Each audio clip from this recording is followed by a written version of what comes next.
संघ एक प्राचीन हमारा लोगों का इकट्ठा पूरे भारत, पूरे महाभारत का मतलब है कि जब हमारे पास अफगानिस्तान भी था, भूटान भी था, नेपाल, बर्मा कुछ हिस्सा, ईरान का कुछ हिस्सा, पाकिस्तान, बांग्लादेश, ये सारे के सारे जब हिस्से भारत में हुआ करते थे उस समय इसको महाभारत बोलते थे। महा माने बड़ा, भारत माने जहां आभा रहती है, आभा रत रहता है, बुद्ध की आभा रत, तो महाभारत। अभी तो छोटा भारत है क्योंकि सारा हिस्सा कट गया है और लगातार कब्जा होता रह जाता है, तो छोटा महाभारत हो गया है, छोटा भारत रह गया है। बुद्ध के समय में लोग जो बुद्ध को प्लेस करते हैं बाद में, कुछ बातें छुपा जाते हैं। कुछ जो भक्त हैं, बुद्ध के भक्त हैं, उनको कुछ इस तरह से समझाया जाता है कि वो बुद्ध की कुछ बातों को बताने से डरते भी हैं और घबराते भी हैं। और वो कहते हैं कि बुद्ध युद्ध नहीं करते, बुद्ध के यहां युद्ध नहीं होता, भारत में बुद्ध हैं, युद्ध नहीं होता, जबकि बुद्ध ने युद्ध ही किया और युद्ध के अलावा कुछ नहीं किया। और इतना बड़ा युद्ध किया, इतनी बड़ी क्रांति की कि ऐसा युद्ध आज तक नहीं हुआ पूरी दुनिया के अंदर। तो लोग ऐसा कहते हैं कि बुद्ध ने कभी किसी की आलोचना नहीं की, या जो विपक्ष है या जिनसे युद्ध है उनके बारे में कुछ नहीं कहा। तो ऐसा नहीं है, क्योंकि यहां जो हम लगातार काम कर रहे हैं और पूरी दुनिया में जहां भी युद्ध लड़े जाते हैं या जहां भी वैचारिक क्रांति होती है या जहां भी आइडियोलॉजी की क्रांति होती है, जहां भी किसी एक सिद्धांत की, विचारधारा की लड़ाई होती है, वहां दूसरा जो सिद्धांत होता है जो नुकसान पहुंचाता है पूरे देश को, पूरी दुनिया को, उसके विरुद्ध भी काम होता है और अपने विचारधारा को बढ़ाया भी जाता है। युद्ध के दो ही तरीके होते हैं कि अपनी बात को बढ़ाते रहें और दूसरे की बात को चेक करते रहें, देखते रहें और उसमें जो कमियां हैं उसको आलोचना के रूप में, सही बात के रूप में जैसा भी है उसको बताते रहें। अगर खाली एक तरफा काम करेंगे तो जल्दी नहीं जीत पाएंगे, हो सकता है जीत भी ना पाए। इसलिए दोनों बातें हमेशा चलती हैं। हम यहां दो बातें बताते हैं, हम क्या कर रहे हैं और जो लोग इसको नुकसान पहुंचा रहे हैं वो क्या कर रहे हैं उनके बारे में बताते हैं। ये जो प्रैक्टिस है, ये प्रैक्टिस हमने पुराने अपने जो समण हैं, जो महासमण हैं, बुद्ध हैं या बुद्ध से पहले हैं, उनसे सीखी है। कोई कहता हो कि बुद्ध ने कभी किसी की आलोचना नहीं की या विरोधियों के लिए कुछ कहा नहीं, तो वो धम्मपद को अच्छी तरह से नहीं जानता। धम्मपद के अंदर बुद्ध ने स्पष्ट कहा हुआ है त्रिपिटक के अंदर कि कोई अगर व्यक्ति ऐसा है कि जो बालों को बढ़ा ले, यानी जटाओं को बढ़ा ले, कोई ऐसा व्यक्ति जो अपने शरीर पर राख को मल ले या मिट्टी को मल ले, या कोई ऐसा व्यक्ति जो खाली कपड़े का रंग बदल के डाल ले, या कोई ऐसा व्यक्ति जो घास के तिनके से मासा खाना खाए, यानी कि भूखा रहे, व्रत करे, इससे वो ज्ञानी नहीं होता, इससे वो जानकार नहीं होता, इससे उसके पाप कर्म नहीं जाते। यहां जो बुद्ध हैं वो जो दूसरे तरह के लोग हैं जो ये सब काम कर रहे हैं, उनके काम को बता रहे हैं। अब इसको कई प्रकार से लिया जा सकता है। जो बुद्ध के दुश्मन हैं, बुद्ध के वैरी हैं, बुद्ध के खिलाफ हैं, बुद्ध के विचारधारा के खिलाफ हैं, भिक्षुओं की विचारधारा के, सवर्ण लोगों की विचारधारा के खिलाफ हैं, वो कहेंगे कि देखो बुद्ध ने हमको ऐसा उल्टा सीधा कहा। और वो ये भी कह सकते हैं कि बुद्ध ने हमको गाली बकी। वो ये भी कह सकते हैं कि बुद्ध तुम अपना काम करो, हमारे बारे में कुछ कहने की क्या आवश्यकता है। वो कह सकते हैं कि बुद्ध का दिमाग खराब है, हमारे बारे में ऐसा कहा, ये झूठ है, ये गप है, ये बेकार है। उस समय की बात है, बहुत सारी बातें कही गई होंगी, उनका जिक्र नहीं मिलता, पर आज के समय उनकी तुलना करें तो हमें ऐसा आभास होता है कि उस समय क्या क्या झेला होगा भिक्षुओं ने और क्या क्या झेला होगा बुद्ध ने। तो कई बार तो कई शहरों में लोगों ने उनको गालियां बकी हैं, कई शहरों में उनके भिक्षुओं ने उनको ईंट पत्थर भी मारे हैं, कई बार उनको जो पिंड पात है, खाना है, वो भी मिलना बंद हो गया। बहुत सारी बातें उस समय रही हैं, क्योंकि जब एक सही विचारधारा को आगे हम लेके जाते हैं, और वो अगर नई हो तो उसको प्लेस करने में, उसको प्रचारित करने में ये कठिनाइयां उस समय भी आती थी, बीच में भी आई, बाबा साहब के समय भी आई, ज्योतिबा फुले के समय भी आई, साहब काशीराम के समय भी आई, बाबा साहब अम्बेडकर के समय भी आई, और आज जो आप समर्ण संघ को चारों तरफ बता रहे हो, आपको भी झेलनी पड़ेंगी, और ये आनी शुरू हो गई है। पर जो इस साइड के लोग हैं, जो उस विचारधारा के पोषक हैं, जो इस विचारधारा को बताते हैं, जो आइडियोलॉजी को बताते हैं, भिक्खु हैं या बुद्ध हैं या भिक्खु संघ के अनुयायी हैं या ऐसे उपासक उपासिका हैं या साधारण लोग हैं या श्रमण हैं, वो कहते हैं कि बुद्ध ने ये बात बिल्कुल ठीक कही है कि कोई आदमी अगर पीले कपड़े पहन ले या सफेद कपड़े पहन ले या नारंगी कपड़े पहन ले या लाल कपड़े पहन ले या कोई स्पेशल कपड़ा पहन ले, या कोई अपने बाल बढ़ा ले, या कोई अपने शरीर पर कुछ लपेट ले, या कोई घास के तनके से मासे छोटा छोटा खाए, यानी कि भोजन आहार ना करे, भूखा रहे, तो इससे कोई ज्ञानी नहीं हो पाता, इससे कोई पाप कर्म नहीं खत्म होते। ये बात बिल्कुल ठीक है, इसलिए ये बात लिखी हुई है और ये बात मानी जाती है, तो इधर के लोग कहते हैं बिल्कुल ठीक है। इस बात का जिक्र इसलिए करना बहुत जरूरी है कि आप इस बात को समझें। यहां जो 188 लोग हैं वो इस बात को समझें कि हम इतने दिनों से जो संगठनों के बारे में बोल रहे हैं और जो ऐसे लोगों के बारे में बोल रहे हैं, वो लोग आज के समय बहुत परेशान हैं। आज 2 फीडबैक आए जिसमें कहा कि ये जो समर संघ वाले हैं, और खास तौर से जो वीडियो जाती है उस वीडियो में मेरी आवाज जाती है, तो मेरे लिए स्पेशल, कि ये बहुत गंदे लोग हैं, बहुत बेकार लोग हैं, बहुत घटिया हैं, इनसे बात नहीं करनी है, इनसे दूर रहना है, ये ठीक नहीं बात कर रहे, ठीक नहीं। क्योंकि हम संगठनों को बार बार कह रहे हैं कि 70 साल में परिणाम नहीं आए और अगले 70 साल में भी नहीं आने वाले हैं। वो पैसा कहां गया जो 70 साल में लोगों ने दिया था? उस पैसे का क्या उपयोग हुआ या उसका अनुपयोग क्या हुआ? वो कुछ बताओ हमको, कुछ बताओ हमको कि अब तक क्या चीज घटी, क्या नहीं घटी, कहां दिक्कत आई, कहां नहीं आई। सभी प्रकार के तो संगठन बना रखे हैं, चाहे वो आर्थिक हैं, चाहे वो पढ़े लिखों के हैं, चाहे वो डिग्री होल्डरों के हैं, चाहे वो पीएचडी होल्डरों के हैं, चाहे वो जो बुद्धिजीवी हैं उनके हैं, चाहे समाज के वो बड़े बड़े धनाढ्य हैं उनके हैं, चाहे सरकारी अफसर हैं, सरकारी कर्मचारी हैं, या एलडीसी यूडीसी हैं, चारों ग्रेड के हैं। हर डिपार्टमेंट में बनी हुई एसोसिएशन है। यहां तक कि किसानों की, मजदूरों की भी बना रखी हैं, यहां तक कि क्या बोलते हैं, ये जो महिला हैं उनकी बना रखी हैं, छात्रों की भी बना रखे हैं। किसी को तो छोड़ा नहीं, सबके तो संगठन बनाए हुए हैं, 29 लाख संगठन बना रखे हैं। फिर परिणाम कहां गया, कहां नहीं गया? तो हमारे कई लोगों को पहले बड़ी परेशानी हुई, अभी भी हो सकती है, भाई ये संगठनों की आलोचना करते हैं। ये संगठनों की आलोचना हमारे खून में है।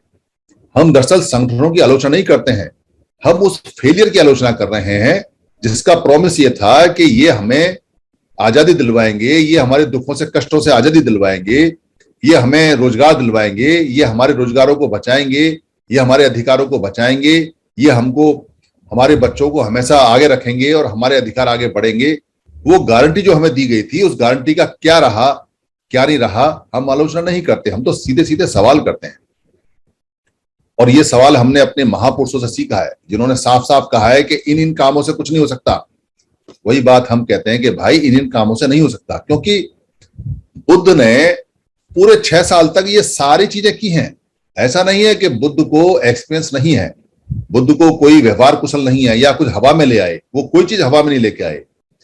उन्होंने 6 साल तक भूखे रह के भी देखा, उन्होंने 6 साल तक जो शरीर पे कपड़ा लपेटा वो भी ले लेके देखा, जो दाढ़ी वाड़ी है वो भी बढ़ा के देखी, बाल भी बढ़ा के देखे, जिसने जैसे कहा वैसे करके देखा, पर पाप तो गया नहीं, पर दुख तो गया नहीं, पर रोग तो कटे नहीं, पर राग और द्वेष और मोह माया तो कटी नहीं। और ये सारी चीजें उन्होंने करके देखी है, इसलिए वो ठोक के दावे से कह सकते हैं कि ये बात ऐसे है और इससे नहीं कटेगा। इसी ठोक के दावे से हम भी ये कह सकते हैं, क्योंकि हमने हर संगठन में काम किया है। यहाँ 191 लोग हैं और उनका सबका एक्सपीरियंस है। सबने किसी ना किसी छोटे बड़े, चाहे वो लड़कों का दल बल है, चाहे वो सरकारी कर्मचारियों का है, चाहे वो बुद्धिजीवियों का है, चाहे वो धार्मिक है, चाहे वो राजनीतिक है, चाहे वो सामाजिक है, किसी भी तरह का कोई ना कोई संगठन है। अगर सक्रिय कार्यक्रम नहीं किया तो कार्यक्रम में जरूर गया है और सभी के में जाता है। तो हर एक आदमी का एक्सपीरियंस ठोक ठोक के ये कहता है कि 70 साल में बात नहीं बनी तो क्या कहे भी ना, फिर तो मर जाएगा। इसलिए बुद्ध ने जितनी बात भी कही उनको उनके विरोधी कह सकते हैं कि ये आलोचना है, इनका क्या लेना देना हमसे, अपना काम करें, ये हमारे काम में टांग क्यों अड़ाते हैं। पर युद्ध जीतने के लिए जो कमियां हैं, जो बुराइयां हैं, वो बताई जाती हैं, उनसे सावधान रहना किया जाता है। जो उसमें लोग नहीं फंसे वो दोबारा ना फंस जाएं, ये बताया जाता है, इसलिए बार बार बताया जाता है। एक यहां कार्यक्रम लगने वाला है दिल्ली के अंदर, उसमें 10-12 संगठन मिलकर काम करेंगे, उसका प्रचार प्रसार चल रहा है। कोई ये कह सकता है कि जी आप दूसरे के कार्यक्रम की यहां बात क्यों करते हो, या क्यों उसकी समीक्षा करते हो, या क्यों उसकी आलोचना करते हो, या क्यों तारीफ करते हो। भाई अगर दूसरा व्यक्ति ये कहता है कि ये कार्यक्रम प्राइवेट लिमिटेड है, व्यक्ति के हैं, प्राइवेट हैं, इनका लोगों से कोई कंसर्न नहीं है, इनका लोगों से कोई मतलब नहीं है, इनका समण समाज के SC ST OBC या जो बमण नहीं है उनसे कोई मतलब नहीं है, तो हम नहीं बोलेंगे। क्यों बोले, हमारा कोई अधिकार नहीं बनता। कोई आदमी अपने घर में कोई कार्यक्रम करे, हमारा क्या लेना देना है, उसका प्राइवेट है। पर कोई आदमी अगर ढोल बजा के, उसका पोस्ट डाल डाल के, उसको चारों तरफ प्रचारित करके उस पर ये लिखे कि ये 12 संगठन वहां मिलेंगे और ये आ रहे हैं और ये कार्यक्रम है और ये एजेंडा है और वहां भोजन भी है, नाश्ता भी, खाना भी है, और उस हॉल की कैपेसिटी कुल 120 है और संगठन आ रहे हैं उसमें 12, तो क्या भाई एक संगठन के पास 10 आदमी भी नहीं है क्या कि आप पब्लिक में उसका प्रचार प्रसार कर रहे हो कि हम ये कार्यक्रम लगा रहे हैं, नाश्ता भी दे रहे हो, भोजन भी दे रहे हो, और छोटा सा हॉल है। तो स्थिति समझो कि कहां तक स्थिति पहुंची है और कहां पहुंचा रहे हो। अगर 12 संगठन एक साथ कोई काम कर रहे हैं तो सवाल बनता है कि भाई संगठनों को इकट्ठा करने में दिक्कत क्या आ रही है। जब 12 लोग मिलकर 120 आदमी नहीं इकट्ठे कर सकते तो काय का संगठन और कैसा संगठन है। तो समीक्षा तो बनती है, तो जिक्र तो बनता है, तो जानकारी तो बनती है। तो इसलिए बार बार कहा जाता है संगठनों से बेड़ा पार नहीं होने वाला। एक दूसरा फ्लायर आया, एक दूसरी पोस्ट आई दिल्ली में, एक व्यक्ति किसी व्यक्ति के यहां काम करता है, जिसके यहां काम करता है सामाजिक काम है, जिसके यहां काम करता है सामाजिक, उसने जो स्टार्ट किया वो आरक्षण की लड़ाई से किया। यही दिल्ली का रहने वाला है और आरक्षण की लड़ाई में उसने सरकारी, क्योंकि हमारे सोसाइटी के अंदर, हमारे समाज के अंदर जो समण समाज है उसमें अगर किसी के पास कुछ देने के लिए पैसा है तो वो सरकारी कर्मचारियों के पास, जिनकी संख्या पहले 20 लाख हुआ करती थी, अभी 5 लाख से कम है। तो 20 लाख लोगों में से अगर मान लो 10% ने दिया कुछ चंदा तो 2 लाख लोग चंदा देते हैं, और अगर 1% भी हम मान लें तो 20,000 लोग चंदा देते हैं, और 20,000 लोग अगर 1,000 देते हैं तो 20,000 का 1000 बनता है, 20,000 गुणा 1000 रुपया, तो कितना रुपया हो गया और कितना रुपया आता है। तो आरक्षण बचाने के नाम पे पैसा मिल जाता है।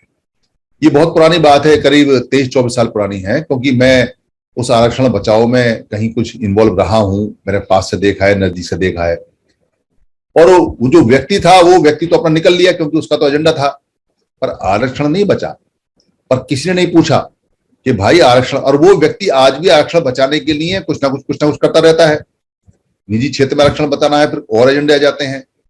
तो एक एजेंडा गया, दूसरा गया, पर आरक्षण नहीं बचा। आरक्षण तो सारा चला गया, नौकरी चली गई, डिपार्टमेंट चला गया, क्योंकि किसी ने कहा होगा ये आरक्षण बचाने वाले बहुत शोर मचा रहे हैं, तो ना रहेगा बांस, ना बजेगी बांसुरी, तो नौकरी खत्म कर दो, तो आरक्षण ही खत्म हो गया। और वो प्रोसेस लगातार चल रहा है। तो उसी व्यक्ति का कोई चेला वहां से टूटा और उस चेले ने अपनी दुकान खोल ली। अब वो आरक्षण बचाने लगा तो 2 लोग आरक्षण बचाने वाले हो गए, 2 एजेंसी आरक्षण बचाने वाली हो गई, 2 संगठन आरक्षण बचाने वाले हो गए। 2 की जानकारी तो मुझे है, छोटे मोटे और भी हैं, और पूरे देश में बहुत सारे हैं जो आरक्षण बचा रहे हैं। भाई आरक्षण बचाने वाले, जब तुम सबकी मनोदशा एक है, जब सबका तुम्हारी मनोवृत्ति एक है, जब सबका उद्देश्य एक है और सब तुम आरक्षण बचाना चाहते हो, तो भाई एक साथ ही बचा लेते। अगर बचता होता तो एक साथ ही बचा लेते। पर आरक्षण ही बचाना किसी को, और ना आरक्षण बचे। आरक्षण बचाने वाले को पता है कि आरक्षण नहीं बचने का, और आरक्षण में जो लोग पैसा दे रहे हैं उन्हें भी पता नहीं बचने वाला, पर एक झूठी कोशिश करते हैं मन को तसल्ली होने के लिए। तो जो दूसरा व्यक्ति है उसने आरक्षण बचाने का काम शुरू किया, तो उसके साथ साथ उसने और भी ले लिया सामान। कैसे आरक्षण बताना है, भ्रष्टाचार बचाना है, नौकरी में रिजर्वेशन है, फिर बेरोजगारी है, बहुत सारे मुद्दे चलते रहते हैं। आजकल तो EVM का भी है और पता नहीं क्या के मुद्दे हैं, आप देखते रहोगे। तो जैसे चावल बेचने वाला अपने साथ बूरा भी रख लेता है, दाल भी रख लेता है, साबुन भी बेचता है, और उसके बाद में फिर वो ऊन भी बेचता है, कह रहा ग्राहक जो मांगेगा वो सब दे दूंगा, बता क्या चाहिए। तो वो सारे सामान चावल बेचने वाला रख लेता है, पूरा धंधा कर लेता है। वैसे ही हमारे संगठनों ने पहले एक चीज लेके चलते हैं, फिर धीरे करके सारी समस्या जोड़ लेते हैं, कहीं ना कहीं से तो चंदा आएगा ही। तो उस व्यक्ति का भी एक कार्यक्रम है दिल्ली के अंदर। अरे भाई, अगर आरक्षण ही बचाना था तो एक साथ आते, पर इसको पूछे कौन, इसको कहे कौन? जो चंदा देने वाले वो भी नहीं सोचते, जिनको आरक्षण बचवाना है अपना वो भी नहीं सोचते। अरे भाई, सोचेगा कौन और कहेगा कौन? समस्या ये है कि चुपचाप जब तक रहोगे तब तक कुछ नहीं बचेगा, और चुप रहना नहीं है। तो इसको वो लोग कह सकते हैं कि हमारी टांग अड़ा रहे हैं, ये लोग हमारे काम में टांग अड़ा रहे हैं, अपना काम करो।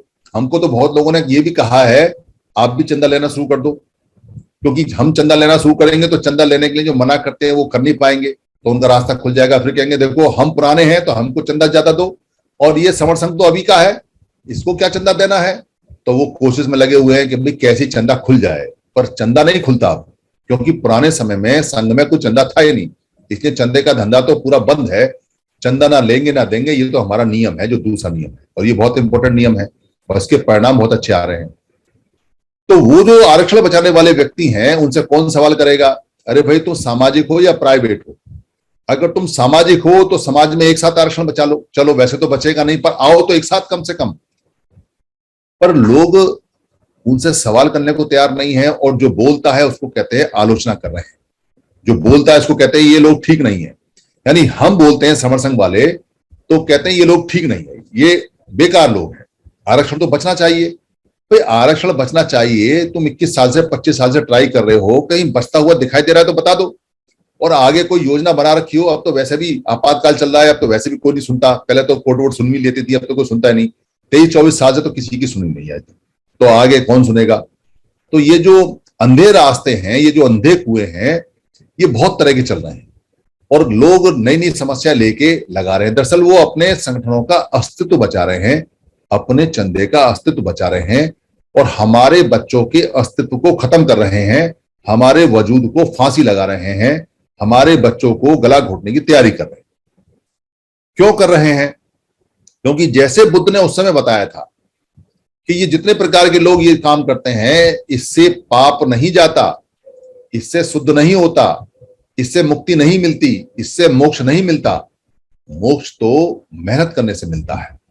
जब हम मेहनत करेंगे और सही रास्ते पर सही मार्ग पर चलेंगे, और ये सही मार्ग है जो बुद्ध ने बताया है, तो लोग अर्थ हुए तो मोक्ष मिले। ठीक वैसे ही संघ का रास्ता बताया उन्होंने कि अगर संघ में रहोगे, संगम शरणामी करोगे तो सारे दुखों से मुक्त रहोगे। ये बात किसी को अगर समझ में ना आती हो तो इतना तो समझ ले कि बुद्ध जैसा व्यक्ति जो विश्व गुरु है, और कुछ लोग तो भक्ति भाव में कहते हैं कि वो बड़े ताकतवर रहे हैं, रिद्धि इद्धि बल रहे हैं उनके पास में। रिद्धि इद्धि बल होते हैं जो इद्दियों के बल होते हैं, इद्दियों का मतलब है सेंसेस के बल होते हैं, और रिद्धि के जो बल होते हैं, जो रिद्ध का बल आता है, उसको बोलते हैं। तो ये बल उनके पास रहे हैं, यानी मनोवैज्ञानिक बल उनके पास रहा है, और जो इंद्रिय बल है यानी जो हमारे सेंसेस हैं उसके बल रहे हैं, क्योंकि वो उसके उन्होंने मजबूती से सबके रोगों को दूर कर लिया। इसलिए ये पावर तो उनके पास थी। जैसे कहते हैं सच्चाई की ताकत होती है, वैसे उनके पास में सारी चीजों की ताकत थी। पर इतना ताकतवर आदमी भी, इतना बड़ा विश्व गुरु भी अकेला नहीं चलता था। संघ में 50,000 भिक्खु चलते थे साथ। पहली बार अकेले चले तो कहां से, बौद्ध गया से लेके और सारनाथ तक। उसके बाद अकेले नहीं चले, वहां 5 जो शिष्य थे, एक उनमें उनका भाई था जो महानाम था। बहुत सारे लोग कहते हैं कि वो 5 ब्राह्मण थे, झूठ बोलते हैं, एक भी ब्राह्मण नहीं था, क्योंकि महानाम तो उनका भाई था। अगर 5 ब्राह्मण हैं तो महानाम तो ब्राह्मण है नहीं, महानाम तो समण है। वो 5 के 5 समण थे, ब्राह्मण दूर दूर तक था ही नहीं एक भी उसमें। ये गप्पे लोगों ने बना रखी है, महानाम को भी ब्राह्मण कर दिया। ये बहुत सारी चीजें हैं जो ठीक होनी है। इसलिए हम जो बार बार बोलते हैं, और आपको भी बार बार बोलना पड़ेगा और कहना पड़ेगा, कार्यक्रमों की बाढ़ सी आ गई है, और इसमें लगातार पैसा और ऊर्जा जा रहा है। इन कार्यक्रमों में नहीं जाना है, चाहे कुछ भी हो जाए, क्योंकि इन कार्यक्रमों से मुक्ति नहीं है, इन कार्यक्रमों से कुछ नहीं मिलने वाला। इन कार्यक्रमों में जितने एजेंडे हैं वो पिछले 20-30 साल पुराने हैं, और उसमें एक भी एजेंडा कारगर नहीं है, और एक भी एजेंडे पे आज तक कोई ना गवर्नमेंट सुनती है, ना कोर्ट सुनती है, और कोई नहीं सुनता। और कुछ चालाक लोगों ने नए नए एजेंडे जोड़ दिए हैं।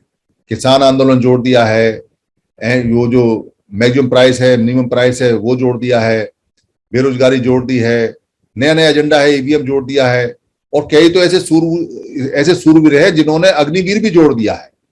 यानी कि वो समस्याएं हमें देते जा रहे हैं और हमारे जो होनहार विद्वान हैं वो उन समस्याओं को पर्चे में छापते हैं और हमको कहते हैं देखो ये, अरे समस्या देने वाला समस्या दे रहा है, तुम समस्या उठा लेते हो। दरअसल तुम सारे समस्या इसलिए हो कि तुमको इतनी छोटी सी बात समझ में नहीं आती कि तुम्हारे महापुरुष जिनको तुम रोज ले लेके रोज माथे पे उनका फोटो रखे और उनकी माला चढ़ा कर हाथ जोड़ के जो तुम फोटो खिंचवाते हो, और जब भाषण देने से पहले तुम पूरे महापुरुषों की लाइन पढ़ते हो और 10 मिनट लगा देते हो, फलाने महामहिम और फलाने हमारे विश्वरत्न और फलाने हमारे जगत गुरु और हमारे करुणामयी और उनकी एक बात नहीं सुनते। एक ही बात तो बोली सबने, साधु संगत करो, साधु संगत करो, संगत में रहो, संग में रहो, ऑर्गेनाइज ऑर्गेनाइज ऑर्गेनाइज, संगं शरणं गच्छामि, संगं शरणं गच्छामि। और क्या बोला है? और तुम यहाँ मूर्ख पे मूर्ख हमको बनाते हो कि 10 मिनट तक तुम उनके महापुरुषों को नमन करते हो तो लगता है कितना क्रांतिकारी आदमी है। और जब यहाँ समर्थ अगर कोई आदमी महापुरुष को नमन नहीं करता, जय भीम नमो बुद्धाय से शुरुआत नहीं करता, तो उसको कहते हो कितना गंदा आदमी है, ना जय भीम करता है ना नमो बुद्धाय कहता है, और कितना महापुरुष को बोलता नहीं है। अरे महापुरुष को बोलना नहीं है, महापुरुष के काम को करना है। महापुरुष ने कब कहा कि मेरा 15 मिनट तक तुम स्तुति गान करना? ये जो स्तुति गान करने वाले जितने नेता हैं सबने मरवा दिया हमको तो वो आदमी चाहिए जो महापुरुष की बात को मानता हो। हमको तो वो लोग चाहिए जो एक बार जय भीम नमो बुद्धाय ना करते हो मगर जय भीम नमो बुद्धाय का पूरा जिंदगी काम करते हो। वो लोग चाहिए जो इकट्ठे हो जाएं, जो समझ जाए। इसी पे हम काम कर रहे हैं। यहाँ जो नए लोग हैं वो इस बात को समझें कि हम जो यहाँ काम कर रहे हैं, हम महापुरुषों के उस आदेश का पालन कर रहे हैं जिसमें सारे महापुरुषों ने कहा है एक रूप रहो, एक हो जाओ, एक आकार, एक ओंकार, एक ही ईश्वर, एक ही ज्ञानी, एक करतार, जो एक ही एक चिल्लाते हैं। तो हमारे बहुत सारे लोगों ने कह दिया एक का मतलब है, उंगली उठा के कह दिया एक का मतलब ऊपर कहीं एक है। भाई ऊपर कहीं एक नहीं है, वो सारे के सारे महापुरुष कह रहे तुम एक हो जाओ। तुम एक हो जाओगे तो हर चीज मिलेगी। तुम ही अल्लाह, तुम ही ईश्वर, तुम ही भगवान हो अगर एक हो जाओगे। और तुम ही फकीर और तुम ही फकीर चंद और तुम ही मजदूर और तुम ही मजबूर हो अगर तुम अलग अलग रहोगे। इतना सा अंतर है, इतनी सी बात है, इतनी सी बात समझ में नहीं आती और समझने देता नहीं कोई नहीं समझने देता। क्योंकि वहां जब लंबे लंबे भाषण फैलते हैं और दुनिया भर की बातें करते हैं पर इकट्ठे नहीं होते। 16 आदमी, 18 आदमी पर्चे पर छापते हैं। शुरुआत हुई है, समर संघ जैसे जैसे आगे बढ़ रहा है वैसे वैसे इकट्ठे होने की बात हो रही है। तो थोड़ा और तेजी से करना है, पर एक नारा रोज बोलना है, उसको रोज फेसबुक पर डालना है, रोज इसको लिखना है। पैसा देंगे जब इकट्ठे होके आओगे तब, चंदा ना लेंगे न चंदा ना देंगे, ना पहले चंदा दिया है ना लेंगे, इकट्ठे होके आओ। कितना पैसा चाहिए एक साथ देंगे। बताओ क्या बनाना है? बुद्ध विहार बनाना है, अम्बेडकर भवन बनाना है, अस्पताल बनाना है, क्या बनाना है? ये 120 करोड़ लोग हैं, अगर अठनी में डाल देंगे तो अभी 60 करोड़ होता है। 60 करोड़ में बहुत बन जाता है, पर इकट्ठा है तब ना। इसको 29 लाख लोग अलग अलग ले जाते हैं और फकीर के फकीर चंद रहते हैं, कोई फायदा नहीं। और बाकी जितने लोग हैं उन सबका पैसा इकट्ठा आता है। जो गुरुद्वारा प्रबंधक कमेटी है उसके लगातार गुरुद्वारे बनते रहते हैं, उन गुरुद्वारों में चैरिटी चलती रहती है, वहां पर डॉक्टर बैठे रहते हैं, वहां पर फिजियोथेरेपी चलती रहती है, वहां पर एक्यूप्रेशर चलता रहता है, वहां पर भोजन चलता रहता है। यहाँ तक कि वो जो आर्थिक रूप से कमजोर है उनको पैसा भी देते हैं, मदद भी देते हैं। कहां से आता है उनका? वो सारे के सारे जो 2 करोड़ सिख हैं वो एक मुश्त पैसा देते हैं, एक जगह पैसा देते हैं। उनका सिस्टम है गुरुद्वारा प्रबंधक कमेटी, वो सारा पैसा उसमें आता है और वो गवर्नमेंट से एड भी ले जाते हैं। उनकी जमीन है, उनके रोज गुरुद्वारे बनते रहते, पैसा आता रहता, बनते रहते हैं। क्योंकि पैसा एक जगह आता है, इकट्ठा होता है तो काम लगता है, तो करप्शन कम होता है। पर अगर 29 लाख जगह लोग पैसा इकट्ठा करेंगे तो करप्शन ही करप्शन होगा। किसी को पता ही नहीं कितना पैसा आया, कितना गया, कितना नहीं गया। तो पैसा देने को मना नहीं है, पैसा तो जितना चाहे उतना ले लो, समाज ने खूब दिया है, खूब देगा। किसी संगठन को अगर ये गलत फहमी है कि पैसा हम रोकते हैं, हम पैसा नहीं रोकते, हम तो अपनी मौत को रोकते हैं। जो हमारी मौत होने वाली है, जो हमारा अस्तित्व खत्म होने वाला है, उसको रोक रहे हैं। जितना पैसा तुमको देते हैं उतने ही मरते जा रहे हैं। 70 सालों में जितना पैसा दिया, जितनी तुम्हारी बात मानी, उतने ही अधिकार चले गए। कोई एक आदमी तो हमें ये बता दे कि 70 साल में कौन से अधिकार वापस आए। कोई एक संगठन तो हमें ये बता दे कि 70 साल में कौन सी तुमने थोड़ी तोड़ दी है। सारे तुम दावा कर रहे हो 70 साल से हम तुम्हारे दावे सुन रहे हैं। अभी कितने और सुने? मरने वाले हैं, मरने के बाद तुम हमारे कफन पे आओगे क्या? वहां जाके कहोगे कि अभी कुछ और रह गया है? आपातकाल चल रहा, दिखाई नहीं देता, रोज चिल्लाते हो। इसलिए जो नए लोग यहाँ आए हुए हैं वो इस बात को समझें कि यहाँ एक तरह का कार्यक्रम चल रहा है, सिर्फ एक तरह का। पुराना जो समर संघ है उसके जो नियम है, जो बुद्ध से भी पहले के हैं, जो प्राकृतिक ने समर संघ बनाया, वही समर संघ यहाँ चलता है। जुड़ना और जोड़ना, जुड़ना और जोड़ना, जुड़ने और जोड़ने से सारी समस्या का समाधान होता है। कोई बुद्धिजीवी ये कहे कि जुड़ने जोड़ने से समाधान नहीं होता है तो वो बुद्धिजीवी नहीं है। कारण क्या है कि कोई होगा बहुत ज्यादा दिमाग वाला आदमी, वो कहेगा मैं बड़ा पढ़ा, मैं बड़ा लिखा, मेरे पास फलानी पीएचडी, डी.लिट, फलाना ढिलाना, ये इतनी कम है, पर मारा मारा घूम रहा है, नौकरी नहीं मिल रही है, नौकरी के लिए एजिटेशन हो रहे हैं, प्रदर्शन हो रहे हैं, यूनिवर्सिटी ने भगा दिया, इंटरव्यू में नाम ही नहीं आता, वैकेंसी नहीं है, जो समर लोगों की वैकेंसी है वो आती नहीं, उनके रोस्टर बदल दिए, उनके प्रदर्शन धरने होते हैं, कोई नहीं सुनता। तो काहे के बुद्धिजीवी हो भाई, कुछ कोई तुम्हारी सुनता नहीं, कोर्टों में कोई फरियाद सुनी नहीं जाती है। जो हमारे लड़के हैं जिन्होंने दलबल बना रखे हैं, जो आर्मी सेना बना रखी है, उनके कहीं कोई परिणाम नहीं आते, क्योंकि वो ऑर्गेनाइज नहीं है, वो संघ में नहीं है, सब जगह टूटे पड़े हैं। अगर 20 संगठन है तो 20 संगठनों ने छात्रों के संगठन बना रखे हैं, तो वहां 20 अलग अलग संगठन है, जैसे BAMCEF A B C D, फिर पैगाम, फिर फलाना, फिर ढलाना, फिलाना, इन सब ने छात्रों के संगठन बना रखे हैं। तो नुकसान क्या हो रहा है, जब छात्रों के संगठन बनते हैं तो हर एक आदमी छात्रों को अलग अलग पढ़ाता है और फिर उनकी कमर पे एक मोहर लगा देता है, तू मेरे संगठन का है, तू मेरे संगठन का है, तू मेरे संगठन का है। तो हमारे छात्र तो बट गए, अब वो अलग अलग संगठनों के गुलाम हो गए और वो एक दूसरे के दुश्मन भी बना दिए। तो उस संगठन में मत जाना, तो उस संगठन में मत जाना, तो उस संगठन में मत जाना, ये इस संगठन का ये आदमी अच्छा नहीं है, उस संगठन का वो आदमी अच्छा नहीं है। और जो पैसा लेते हैं, झगड़ा करते हैं, उनके जो फुल टाइमर पैसा लेने जाते हैं वो झगड़ते हैं, ये मेरी आसामी है, ये मेरा मेंबर है, ये मेरा सदस्य है, तू क्यों पैसा ले गया, मैं क्यों पैसा ले गया। ये आपस में ही लड़ रहे हैं। ये जो दुश्मन दुश्मन करते हैं, दुश्मन की तो कोई पहुंच नहीं, कोई हवा नहीं, आपस में ही लड़ रहे हैं। और ये लड़ क्या रहे हैं, हम मर रहे हैं। दरअसल ये खूब लड़े, लड़ लड़ के मर जाए आपस में, हमें कोई लेना देना नहीं, पर हम और हमारे बच्चे पिस गए, हमारी दिक्कत आ गई। इसलिए आलोचना जो हम करते हैं या जो हम जगाते हैं या बोलते हैं, हम समण महासमण बुद्ध के सिद्धांत पर करते हैं। उनको बुरा लगता है जो इस आलोचना के दायरे में आते हैं, पर जो जानते हैं, जो समण है, जो समझ गए हैं कि जो कह रहे हैं वो कहना पड़ेगा, क्योंकि हम किसी की बुराई नहीं कर रहे, हम तो अपनी जान बचाने के लिए बात करते हैं। तो यहाँ गोल्डन रूल अभी जो बताए आपको, वो सारे पुराने नियम हैं। हमारा जुड़ना जोड़ना दुनिया का अब तक का सबसे बेहतरीन कार्यक्रम है। सबसे बेहतरीन कार्यक्रम इसलिए है कि इसमें करप्शन के सारे जितने भी छेद थे बंद कर दिए गए। फिर भी इक्का दुक्का कहीं क्रैक आ जाता है तो उसको 1 तारीख को हाउस लगता है, उसका सर्वसम्मति से फैसला होता है, उस छेद को भी बंद कर देते हैं। तो कोई ऐसा छेद नहीं छोड़ते इसके अंदर जिसमें करप्शन हो, जिसमें भरोसा ना हो, जिसमें कहीं ऐसा लगे कि दिक्कत आने वाली है।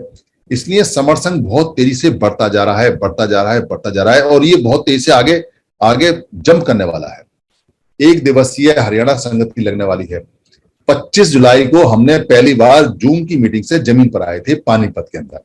पानीपत में मीटिंग हुई हमारी, वहां हाउस लगा, उसको पूरा 1 साल हो जाएगा हमारा 24 तारीख को। तो 24 तारीख को हम 1 साल पूरा होने के लिए फिर यमुनानगर में इकट्ठे हो गए। बहुत सारे लोग वहां पहुंच रहे हैं, मैं तो 1 दिन पहले ही पहुंच रहा हूं वहां, कुछ 2 दिन पहले ही पहुंच रहे हैं। आना सबको है, आना सबको इसलिए है क्योंकि आने से संघ दिखाई देता है। जूम पर संघ वर्चुअल है, पर जमीन पर जब आते हैं तो एक्चुअल है। तो फायदा क्या होता है, हम वहां जो विचारधारा बताएंगे, जो आइडियोलॉजी बताएंगे, उसको आप यूट्यूब पर सुन सकते हैं। वही विचारधारा है, कोई चेंज नहीं होने वाली है। कोई बात 19-20 इधर की हो सकती है, पर वही रहती है। हमारा एक ही काम है जुड़ना जोड़ने का, और हम बताते हैं कि जुड़ने जोड़ने के कितने फायदे हैं और कोई नुकसान नहीं है। हर व्यक्ति यही बात बताएगा, क्योंकि ये हाउस में पास है कि जो भी बताएगा वो यही बताएगा कि हमारा जुड़ने जुड़ने का फायदा क्या है क्या नहीं है। तो वहां भी सब लोग यही बताएंगे।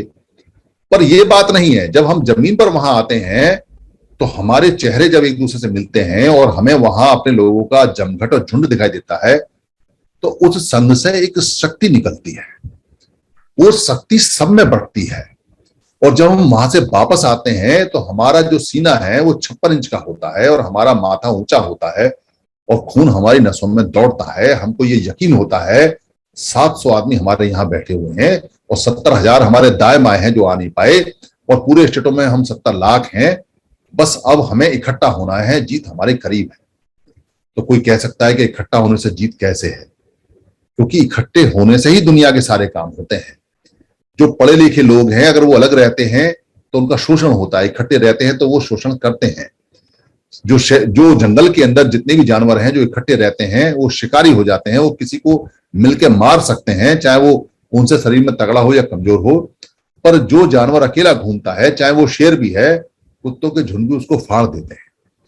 इसलिए सब लोगों को इकट्ठे रहना चाहिए। हमारी पुरानी परंपरा है, इकट्ठे रहने से संविधान हमारे सारे के सारे अधिकार हमें देता है।